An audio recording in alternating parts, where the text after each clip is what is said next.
Assalamualaikum warahmatullahi wabarakatuh. Eh, Selamat sore dan salam sejahtera untuk kita semuanya. Baiklah, di sini kami dari kelompok 8 akan mempresentasikan materi tentang metode problem based learning untuk mata kuliah strategi pembelajaran ekonomi. Yang terhormat Ibu dosen pengampu yakninya Ibu Tri Kurniawati SPD MPD. Baiklah, sebelum masuk ke pembacaan slide atau pembacaan materi, saya sebagai moderator akan memperkenalkan anggota-anggota dari kelompok 2 sendiri. Yang pertama yaitunya Afifah Ratu Mukaromah dengan NIM 22053053. Yang kedua Ade Hernita dengan NIM 22053052. Dan yang ketiga Ananta Aprilia dengan NIM 22053057. Yang keempat saya sendiri Andri Gunawan dengan NIM 22053059. Yang kelima Wila Guswanti dengan NIM 22053047. Dan yang terakhir adalah Wina Juwita dengan NIM 22053048. Baiklah, untuk pembacaan slide yang pertama akan dijelaskan oleh Ananta Aprilia. Kepada Ananta dipersilakan. Baik, terima kasih kesempatannya kepada moderator. Di sini saya akan menjelaskan materi yang pertama, yaitu mengenai definisi, yang mana menurut Dewey, belajar berdasarkan masalah adalah interaksi antara stimulus dan respon yang mana antara dua arah belajar dan lingkungan. Lingkungan memberikan masukan kepada peserta didik berupa bantuan dan masalah, sedangkan sistem saraf otak berfungsi menafsirkan bantuan itu secara efektif sehingga masalah yang dihadapi dapat diselidiki, dinilai, dianalisis, serta dicari pemecahannya dengan baik.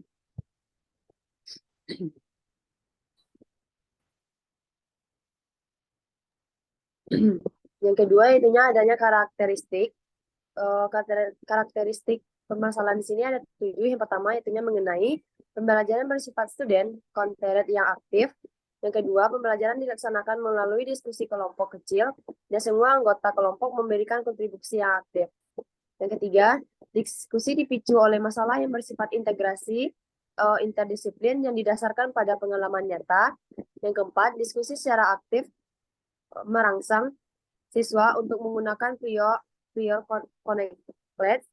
Yang kelima, siswa terlatih untuk belajar mandiri dan diharapkan dapat menjadi dasar bagi pembelajaran seumur hidup. Yang keenam, pembelajaran berjalan secara efisien karena informasi yang dikumpulkan melalui belajar mandiri sesuai dengan apa yang dibutuhkannya. Yang ketujuh, yaitu feedback dapat diberikan sewaktu tutorial. Sekian materi dari saya kembalikan kepada moderator.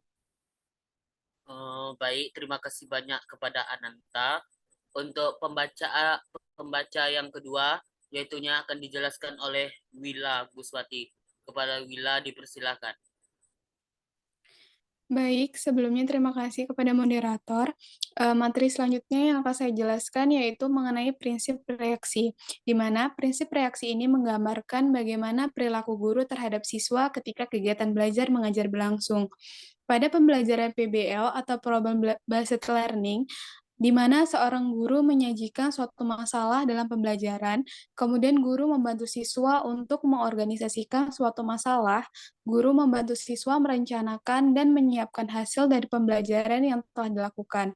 Selanjutnya, guru membantu siswa melakukan refleksi atau evaluasi terhadap penyelidikan dan proses-proses pembelajaran.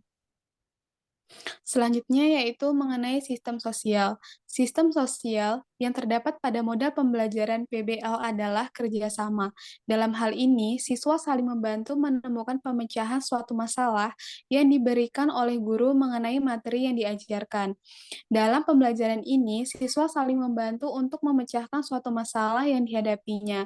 Selain itu juga, Karena dalam suatu kelompok ini terdiri dari beberapa siswa, maka dalam penyelesaian suatu masalah, siswa harus bersikap saling menghargai pendapat dari masing-masing individu. Baik, sekian yang dapat saya sampaikan. Saya kembalikan kepada moderator. Baik, terima kasih banyak kepada Wila. Untuk pembaca yang ketiga akan dijelaskan oleh Ade Hernita. Kepada Ade dipersilakan. Baik, terima kasih kepada moderator. Saya akan menjelaskan materi tentang daya dukung. Sistem pendukung yang diperlukan atau dibutuhkan dalam pembelajaran. Problem-based learning adalah situasi dan kondisi kondisi kelas, kenyamanan, serta fasilitas yang ada di kelas seperti meja, kursi, papan tulis, dan lain-lain. Selain itu, guru dalam proses pembelajaran harus mempersiapkan bahan ajar dan materi yang lengkap agar siswa dapat memahami materi dengan benar dan jelas. Pertanyaan-pertanyaan yang disiapkan sebelum pembelajarannya berlangsung untuk memancing siswa aktif dalam proses pembelajaran, serta rancangan pelaksanaan pembelajaran juga harus baik agar dalam proses pembelajaran dapat berlangsung dengan sistematis dan terstruktur. Next slide. Selanjutnya yaitu dampak instruksional dan dampak pengiring.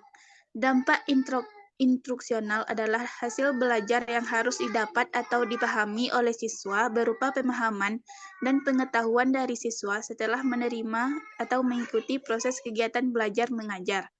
Dampak pengiring pembelajaran dengan menggunakan model pembelajaran problem-based learning. Setelah mengikuti pembelajaran ini, siswa diharapkan dapat memahami materi dan meningkatkan kerjasama dengan guru serta dengan siswa lainnya. Siswa belajar untuk bisa bertoleransi, menghargai pendapat orang lain. Siswa dapat mengungkapkan pendapatnya di depan umum, dan siswa dapat berpikir kritis dalam pembelajaran. Sekian dari saya kembalikan ke moderator. Baik, terima kasih banyak atas penjelasan materi yang telah dijelaskan oleh Ade. Untuk pembaca yang keempat akan dijelaskan oleh Afifah Ratu Mukaromah. Kepada Afifah dipersilakan. Baik, terima kasih moderator. Di sini saya akan menjelaskan materi mengenai komponen-komponen PBL yang dikemukakan oleh Ahrens. Permasalahan autentik titik model pembelajaran berbasis masalah mengorganisasikan masalah nyata yang penting secara sosial dan bermanfaat bagi peserta didik. Permasalahan yang dihadapi peserta didik dalam dunia nyata tidak dapat dijawab dengan jawaban yang sederhana. Pengamatan autentik. Hal ini dimaksudkan untuk menemukan solusi yang nyata. Titik peserta didik diwajibkan untuk menganalisis dan menetapkan masalahnya, mengembangkan hipotesis dan membuat prediksi, mengumpulkan dan menganalisis informasi, melaksanakan eksperimen, dan membuat inferensi dan menarik kesimpulan. Yang selanjutnya yaitu fokus interdisipliner. Dimaksudkan agar peserta didik belajar berpikir struktural dan belajar menggunakan berbagai perspektif keilmuan. Selanjutnya ada produk. Peserta didik dituntut untuk membuat produk hasil pengamatan. Produk dapat berupa kertas yang dideskripsikan dan didemonstrasikan kepada orang lain. Yang terakhir yaitu kolaborasi. Dapat mendorong penyelidikan dan dialog bersama untuk mengembangkan keterampilan berpikir dan keterampilan sosial. Selanjutnya yaitu konsep dasar PBL. Dalam implementasi metode pembelajaran berbasis masalah, guru memilih bahan pelajaran yang memiliki permasalahan yang dapat dipecahkan. Titik model pembelajaran berbasis masalah ini dapat diterapkan dalam kelas apabila, pertama, guru bertujuan agar peserta didik tidak hanya mengetahui dan hafal materi pelajaran saja, namun juga memahami dan mengerti. Yang kedua, guru menginginkan agar peserta didik dapat bertanggung jawab dalam belajarnya. Yang ketiga, guru menginginkan agar peserta didik memecahkan masalah dan membuat kemampuan intelektual siswa bertambah. Yang keempat, guru menginginkan agar peserta didik dapat menghubungkan antara teori yang dipelajari di dalam kelas dan kenyataan yang dihadapinya di luar kelas. Dan yang terakhir yaitu Guru bermaksud mengembangkan kemampuan peserta didik dalam menganalisis situasi, menerapkan ilmu pengetahuan, mengenal antara fakta dan pendapat, serta mengembangkan kemampuan dalam membuat tugas secara objektif. Mungkin demikian yang dapat saya sampaikan. Saya kembalikan kepada moderator. Baik.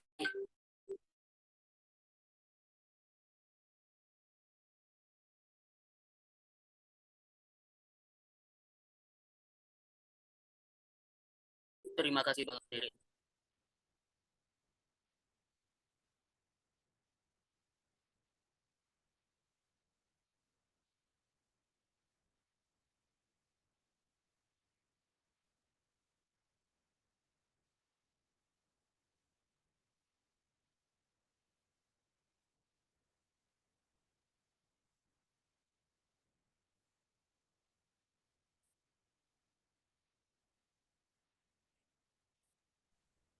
Baik, terima kasih kepada moderator. Saya akan menjelaskan tentang keunggulan dan kelemahan. Di mana keunggulan ada 7. 1. Pemecahan masalah merupakan teknik yang cukup bagus untuk lebih memahami isi pelajaran. Yang kedua, pemecahan masalah dapat menantang kemampuan peserta didik serta memberikan keputusan untuk menentukan pengetahuan baru bagi peserta didik. Yang ketiga, ada pemecahan masalah dapat meningkatkan aktivitas pembelajaran peserta didik.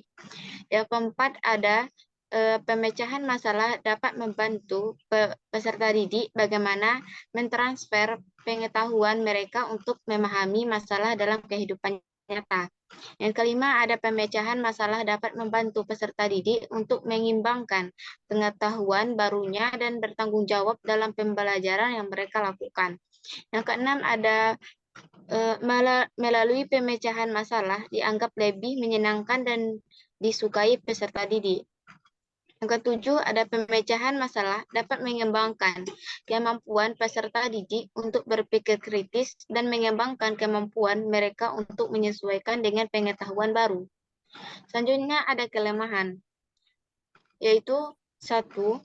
Manakala peserta didik tidak memiliki minat atau tidak mempunyai kepercayaan bahwa masalah yang dipelajari sulit untuk dipecahkan, maka mereka akan merasa enggan untuk mencoba. Yang kedua, ada keberhasilan strategi pembelajaran melalui problem solving membutuhkan cukup waktu untuk persiapan. Yang ketiga, ada tanpa pemahaman mengapa mereka berusaha untuk memecahkan masalah yang sedang dipelajari, maka mereka tidak akan belajar apa yang mereka ingin pelajari. Sekian penjelasan dari saya kembalikan kepada moderator. Baiklah, terima kasih banyak kepada Wina Juwita untuk penjelasan materinya. Baiklah, mungkin itu penjelasan dan penjabaran materi terakhir dari kami kelompok 2. Saya sebagai moderator, jika ada kata-kata saya yang salah, saya mohon maaf. Saya tutup presentasi pada kali ini dengan Assalamualaikum warahmatullahi wabarakatuh. Waalaikumsalam warahmatullahi wabarakatuh.